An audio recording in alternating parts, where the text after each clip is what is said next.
असणारी पहिली निवडणूक मृत्यूनंतर एखाद्या नेत्याच्या ती बिनविरोध करण्याची प्रथा परंपरा महाराष्ट्रामध्ये होती. ती प्रथा परंपरा मोडली भारतीय जनता पक्ष. त्याच्यामुळे ही निवडणूक अजितदादांना आपण श्रद्धांजली म्हणून अर्पण केली पाहिजे बारामती. आणि पुढल्या निवडणुकीचा आपण एकत्र महाविकास आघाडी म्हणून विचार करू. त्यात काय करता येईल, कसं करता येईल. 2029चा विषय आहे आणि महाविकास आघाडी म्हणूनच आम्हाला एकत्र लढावं लागेल. पण राऊतसाहेब, या सगळ्या प्रकरणात काँग्रेसने साध्य काय, कारण माघार घ्यायची होती, राजकीय सभ्यता, महाराष्ट्राची संस्कृती पूर्वीपासूनच आहे ना, तर या गोष्टीचा विचार सुरुवातीलाच केला गेला नाही. असं नसतं. आणि नंबर 2, राहुरीमध्ये शरद पवारांनी उमेदवार ठेवलेले आहेत. बारामतीत एक नाही, राहुरीची निवडणूक आणि बारामतीच्या निवडणुकीत फरक आहे. तुम्ही त्याची तुलना करू नका. त्याची तुलना करणं योग्य नाही. जिथेही त्या सदस्याचं निधन झालं त्यामुळेच पोटनिवडणूक होते ना. आता मग ते अपघाती असेल, निधन हे दुःखद असतं. बरोबर आहे, पण अशा प्रकारचा सभ्यपणा, सुसंस्कृतपणा भाजपनं कधीच दाखवला नाही. भाजपचा सभ्यपणा आणि सुसंस्कृतपणाशी काय संबंध कधी अशा बाबतीत आला नाही. मी उदाहरणं दिली तुम्हाला. पंढरपूरची पोटनिवडणूक असेल किंवा नांदेडची लोकसभा पोटनिवडणूक असेल, हा सभ्यपणा भाजपच्या बाबतीत दिसला नाही.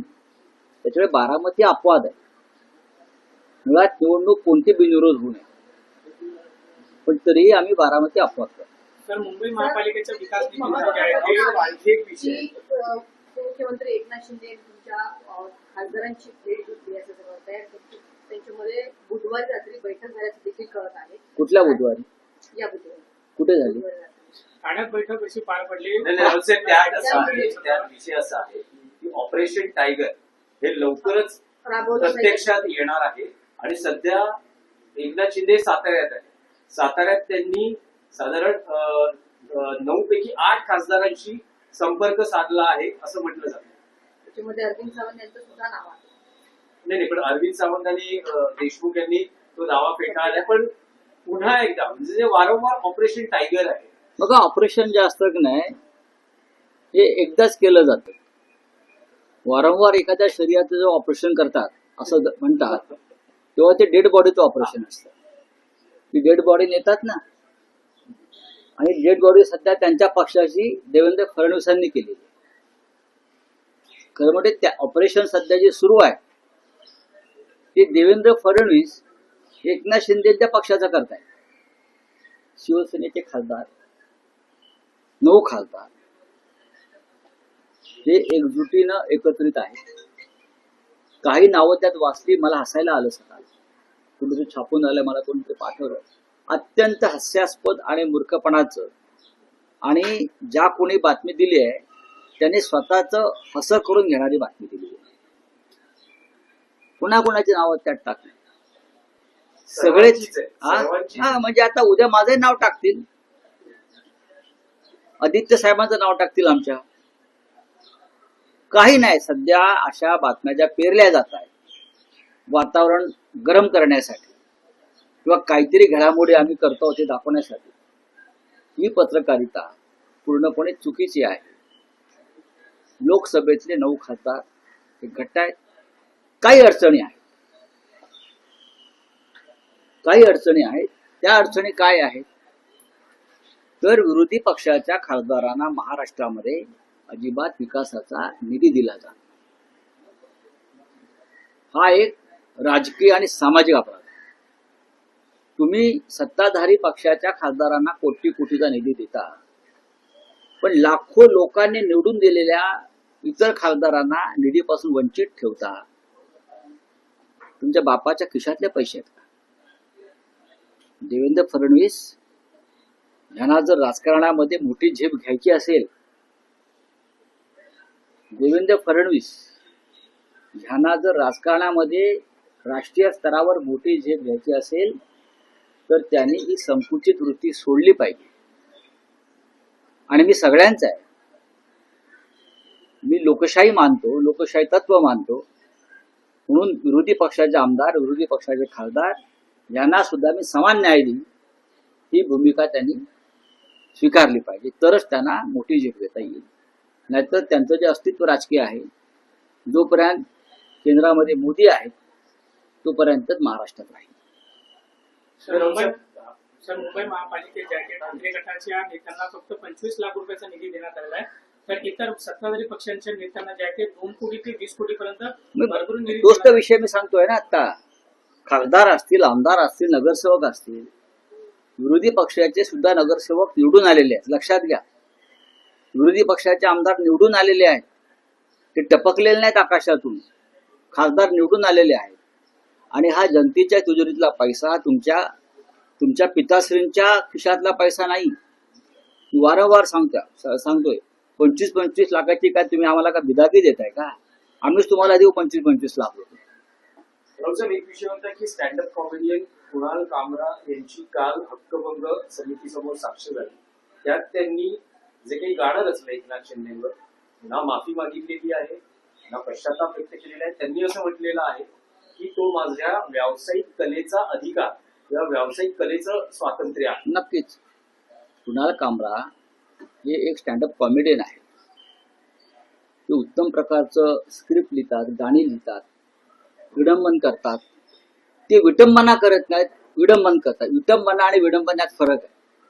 कुणाल कामरा यांनी एका हिंदी गाण्यावरती विडंबन काव्य नव्यानं रचलं, जसं आचार्य मराठीमध्ये करायचे, रामदास फुटाणे करतात. त्याच्यामुळे या सगळ्या गोष्टीवरती आता फार तणाव निर्माण करणं आणि विधिमंडळाच्या त्या हक्कभंग समितीचा वेळ आणि खर्च वाया घालवणं योग्य नाही. बोलिये हिंदी में क्या है? वेगळा विषय आहे. काल वानखेडे स्टेडियमवर एक कार्यक्रम झाला आणि त्यात मुख्यमंत्री आणि आशिष शेलार उपस्थित होते. त्या वानखेडे स्टेडियमवर अनेक क्रिकेटमध्ये पार्टनरशिप रचल्या गेल्या असा एक संदर्भ देत आशिष शेलारांनी जे विधान केलं ते अत्यंत वेगळ्या पद्धतीचे किंवा आशिष शेलारांच्या मन की बात आहे. ते असं म्हणतात की देवेंद्रजी तुमचा पहिला मुख्यमंत्री पदाचा शपथविधी याच वानखेडे स्टेडियमवर पार पडला, त्यामुळे माझ्याशी असलेली तुमची पार्टनरशिप तोडू नका. जो माझ्याशी भागीदारी करतो तो आतापर्यंत सफलच झाले नाही. मला माहित नाही या संदर्भात. मी कधी क्रिकेटची मॅच पाहत नाही. मी या क्षणापर्यंत वानखेडे स्टेडियम पाहिलेला नाही, एवढंच मी सांगतो. मी कधी क्रिकेटची मॅच पाहत नाही. मी वानखेडे स्टेडियमवरती अद्याप पाऊल ठेवलं नाही. कोणत्याही क्रिकेटच्या मैदानावर गेलो नाही. पण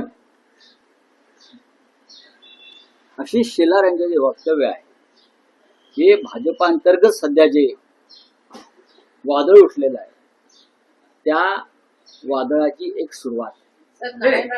राजकीय पार्टनरशिप बद्दल ते म्हणता आहे आणि ते आवाहन करतात मुख्यमंत्र्यांना माझ्याशी असलेली पार्टनरशिप तोडू नका. तुम्ही तेच तर म्हणतोय भाजप अंतर्गत. म्हणजे एखाद्या टीम मध्ये जेव्हा कुरबुरे असतात तेव्हा संघ हारतो. एखादी टीम जेव्हा एकसंघ नसते आणि टीम मध्येच एकमेकाचे पाय ओढण्याचे प्रयत्न होतात किंवा एकमेकाला अडकवण्याचे प्रयत्न होतात तेव्हा ती टीम, तो संघ कोसळून पडतो. वह हिंदी में क्या है भाई? बंगाल में फैक्ट्री बनाई गई है. नरेंद्र मोदी कह रहे हैं कि बंगाल में बम बनाने वाली फैक्ट्री बनाई गई है. इस सरकार कब करेगी? तो गुजरात में ड्रग्स बनाने वाली फैक्ट्री बनाई गई. ये सही है क्या नहीं? देश में जितना भी ड्रग्स अब तक पकड़ा गया है, लाखों लाखों लाखों करोड़ों का, वो सब तो गुजरात के मुंद्रा पोर्ट पर उतरा है ना. और वो ड्रग्स अफगानिस्तान से आया है और भी देशों से आया है और वहां से उसका पूरा सार्वजनिक वितरण होता है. ड्रग्स बम से भयंकर. बम एक जगह पे गिरेगा लेकिन ड्रग्स पूरे देश में जाकर हमारे युवा पीढ़ी को खत्म कर रही है. मोदी जी आप देश के प्रधानमंत्री हैं और कुछ दिन आप अगर रहना चाहते हो प्रतिष्ठा से तो ऐसी प्रकार की अभद्र बातें मत करिए. सर, बजरंग दल के राष्ट्रीय अध्यक्ष प्रवीण तोगड़िया, उनका कहना है कि मुझे भारत का सर, प्रधानमंत्री ओवैसी जो है एकला चलो नाम लगा है बंगाल में, किस तरह से बीजेपी को फायदा है? ये बीजेपी को फायदा करने के लिए हमारे ओवैसी साहब जो है वो इस प्रकार के हथकंडे अपनाते हैं. अब क्या बोलूं मैं, ओवैसी इतने विद्वान आदमी है, बैरिस्टर साहब.